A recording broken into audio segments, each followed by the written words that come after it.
A literatura hoje fala sobre inventário, né?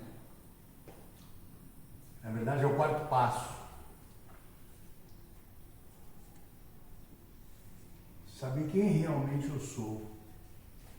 O que eu preciso fazer, o que tem que ser mudado, o que tem que ser modificado. A recuperação é diária, né? E não existe um determinado ponto onde a pessoa fale, estou perfeito. Sempre terão imperfeições, né? A literatura de N.A. e de A.A. fala assim que defeitos de caráter são imperfeições. E existe aqui nessa meditação diária uma frase que disse o seguinte: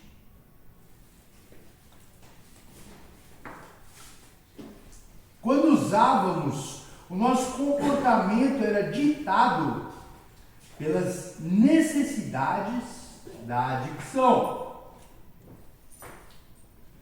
Muitos de nós ainda identificamos em nossa personalidade algo muito próximo de comportamentos que tínhamos ao usar, nos levando a sentir desespero e vergonha. Eu costumo dizer em reunião que o cara no uso mente, manipula, trapaceia, rouba, um monte de insanidades, né? De atitudes baseadas em defeito de caráter por conta da doença, do uso. Mas isso quer dizer que o cara é um pilantra sem vergonha, mau caráter? Não. Ele está agindo movido pelo uso. A doença. Né? Aí ele entra em recuperação, cessa o uso, cessa tais comportamentos.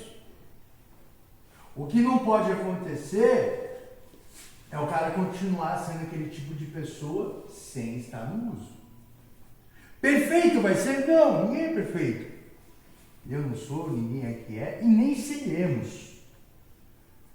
Mas nós temos que buscar o aperfeiçoamento do nosso caráter dia a dia.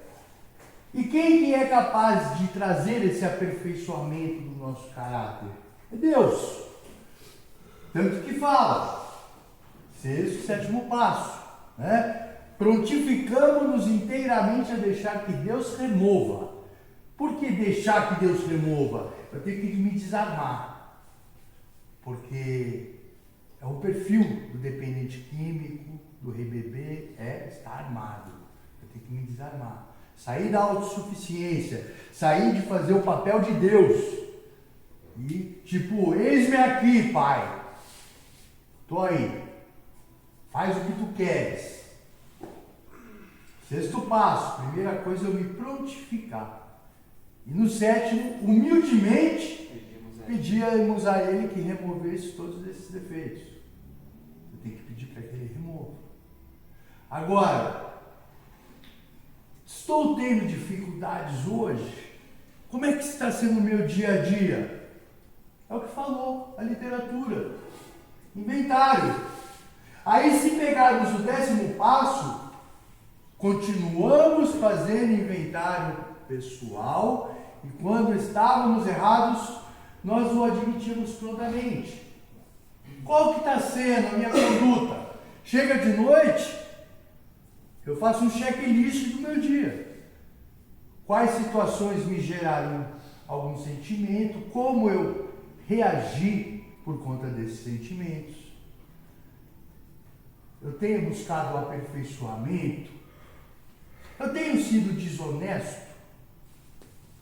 Eu tenho sido manipulador? Eu tenho sido mentiroso? Eu tenho que fazer essa análise de mim mesmo, dia a dia. Parei de usar? Parei de beber. Mas eu estou em evolução ou eu continuo tendo as atitudes de quem está no uso?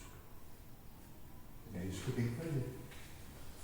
E se estou tendo atitudes como estava no uso, significa que eu não mudei, só parei de usar. É o que chamamos de porre seco, dentro da programação, dentro de uma literatura. E o que eu tenho que fazer? Pedir para que Deus remova. Porque se está sendo difícil me livrar de tais comportamentos, só Ele pode remover, eu não consigo remover. E Ele vai criar situações para agir na minha vida. Né? E aí eu estava pensando sobre uma literatura aqui, meditando, e calhou direitinho, eu abri a Bíblia, está no primeiro capítulo do livro que está escrito. Não é o capítulo 1, mas foi aberto aqui em Jeremias, capítulo 1. E aí eu lembrei do capítulo 18, que fala sobre a casa do oleiro, que diz a palavra de Deus, né? Palavra que diz o Senhor a Jeremias: desce à casa do oleiro e lá eu te farei ouvir as minhas palavras. E desci à casa do oleiro e vi que ele estava fazendo a sua obra sobre rodas, mas o vaso que ele fazia de barro se quebrou na sua mão, pelo que o oleiro tornou a fazer dele outro vaso conforme bem lhe pareceu. Então veio a minha palavra do Senhor: não posso fazer de vós como fez este oleiro, ó casa de Israel, diz o Senhor. Como barro na mão do oleiro, assim sois vós na minha mão, ó casa de Israel. No momento em que eu falar contra uma nação e contra um reino para arrancar, derrubar, destruir, se a tal nação contra a qual eu falar se converter da sua maldade, também eu me arrependerei do mal que pensava fazer. Se em qualquer momento eu falar de uma nação ou reino para edificar, para plantar, se ela fizer o mal diante dos meus olhos, não dando ouvido à minha voz, então me arrependerei do bem que havia dito que ele faria.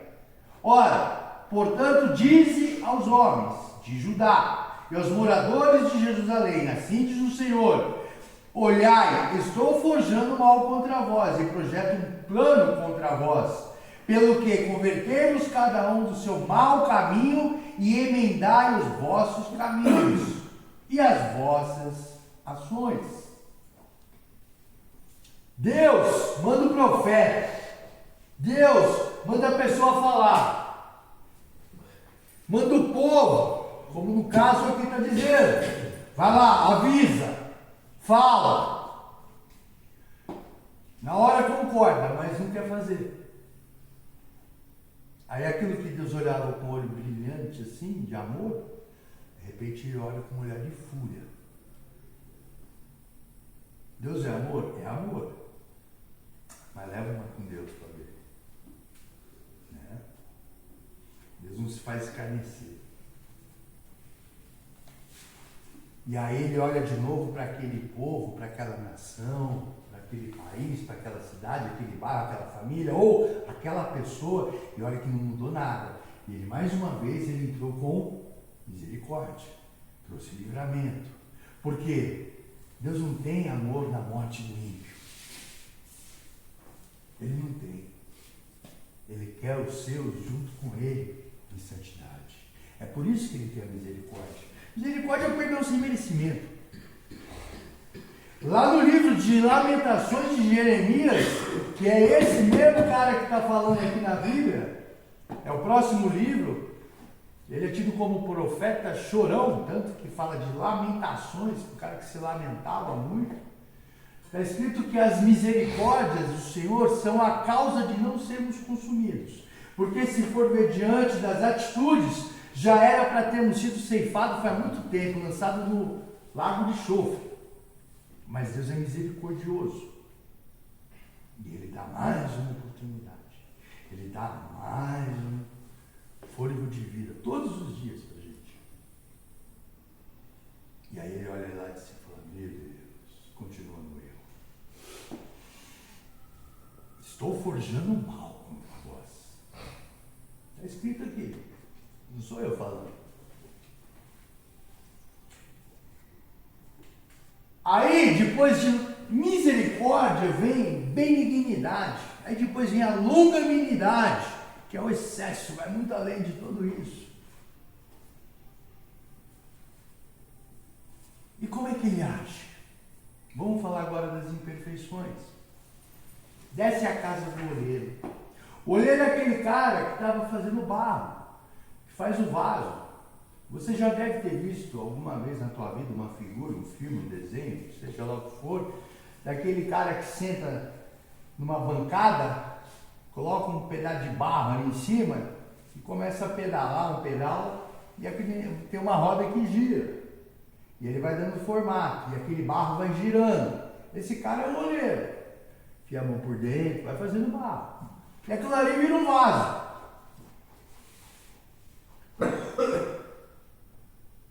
E depois de feito, esse vaso vai ser para quê? Esse vaso vai ser para colocar algum líquido, perfume, na época, mirra, aloe, cinamomo, canela, azeite.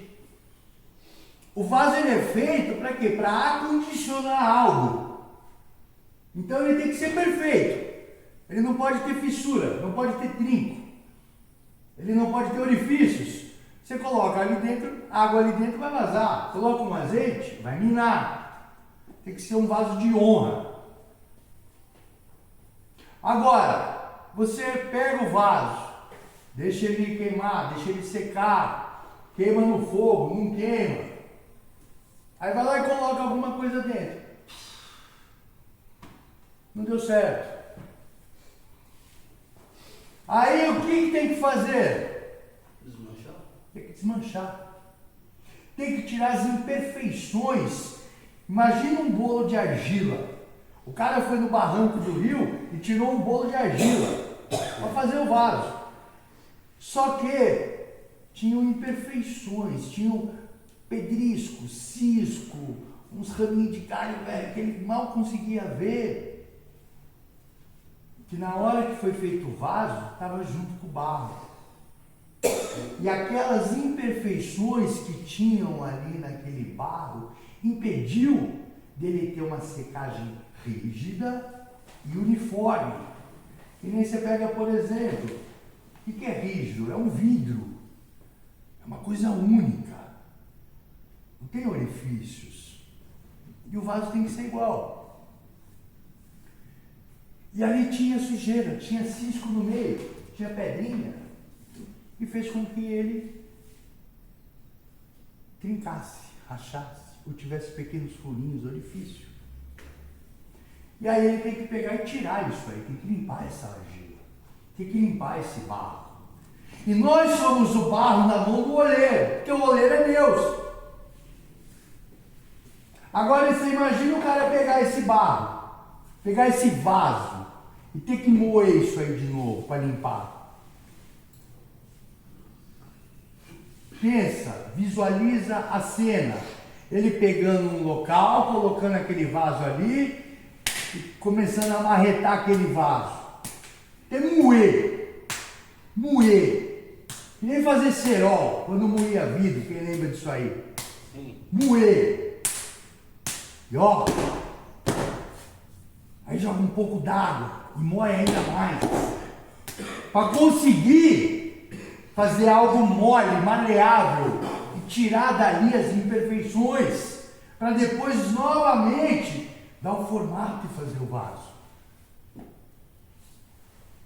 Muitas vezes Deus trabalhando na nossa vida é o mesmo processo de moer. Ai, tá doendo, putz, ai que saudade, ai que mágoa, ai que ressentimento, ai que não sei o que, ai que sentimento de culpa. Ai, como eu queria isso, queria aquilo. Ah, como está difícil. Ai, eu não suporto mais. Sabe o que é isso? O agir de Deus é lindo na vida de quem é fiel. No começo tem provas amargas, mas depois vem o sabor do mel. Eu nunca vi um escolhido sem resposta, porque em tudo Deus te mostra uma solução. Isso é o trabalho de Deus na tua vida. Está doendo? Dê graças a Deus por isso. porque Ele não abriu mão de você. Glória a Deus. Está difícil? Dê graças a Deus por isso. Ele não abriu mão de você. Ele está trabalhando na tua vida. Ele está retirando as imperfeições que fizeram com que você se tornasse um vaso de desonra. Ele quer você como vaso de honra e Ele não vai desistir.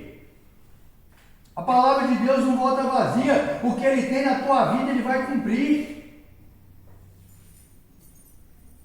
Está sendo repreendido, está sendo exortado, é Deus cuidando, é Deus exortando. Dê graças a Deus, é sinal que você tem um pai, você não é bastardo. Amém. E o olheiro ali, ó, macetando barro, para poder tirar as imperfeições. Quais são as imperfeições? São os nossos defeitos de caráter. Todos nós somos trabalhados por Deus todos os dias. Altivez, soberba, manipulação, mentira, engano, seja lá o que for. Só mostra que somos o barro na mão do oleiro. Para que ali na frente, a hora que ele colocar no forno, ser provado, será provado e virá um vaso de honra. E ainda bem que é Deus trabalhando. Sabe por quê? Porque eu acho, falando de mim, eu tive que voltar para a casa do oleiro, ó, uma pancada de vezes. Se eu fosse um oleiro, fiz ali a primeira vez o vaso, tal, não deu certo, tem que fazer de novo. Todo esse processo. Fiz a segunda, não deu certo. A terceira já pinchava na parede esse vaso e já era. E lá pegar o argila no barranco, né? Pô, ficar me matando embaixo de sol, moendo barro. Porcaria nenhuma. Pega outro vaso, outro barro, eu faço outro. Eu já teria aberto mão do ser humano que fui eu. E aí viria o mal que estava forjando em fazer sobre a vida. Sai, te conheço. Verdade. Mas Deus não faz isso. Ele não abre mão. Se Ele tiver que moer você, se Ele tiver que moer eu durante 10, 20, 30, 40, 50 vezes, Ele vai fazer. Ele vai fazer. Então é muito mais fácil se render a isso. Muito mais fácil falar para Deus, estou aqui, ó. Tira. Até o que eu não estou vendo. Ou até aquilo que eu não quero que retire de mim. Porque uma vez que eu entro em recuperação e continuo ainda com defeitos de caráter, sabe por que esses defeitos não são removidos? Porque são defeitos que eu não quero abrir mão. E sabe por que eu não quero abrir mão? Porque eles me beneficiam. Sabe quais são os principais? Mentira e manipulação. Desonestidade. São os principais defeitos de caráter, que é mais difícil de ser removido. Porque eu paro de usar, mas eu necessito ainda deles como minha defesa e ainda como meu meio de sobrevivência. Eu ainda não mudei. Então eu tenho que fazer o que? Chegar no final do dia e fazer o meu inventário. No que eu ainda estou no erro? No que eu ainda estou tendo de comportamento que eu tinha quando eu estava no mundo? É isso que tem que fazer. O que eu posso melhorar? O que está difícil de eu abrir mão? É isso que eu tenho que fazer. E entender que Deus está agindo na minha vida. Graças a Deus Ele está agindo. Amém. Porque hoje eu poderia não estar aqui em pé falando. Você poderia não estar aí sentado me ouvindo. E nunca mais ter oportunidade de escutar. A não ser pranto e ranger de dentes. Graças a Deus podemos escutar ainda. Glória a Deus. Fica para a reflexão de todos nós. O ouvido mais próximo da minha boca é o meu. Serve muito para mim isso. Beleza, rapaziada?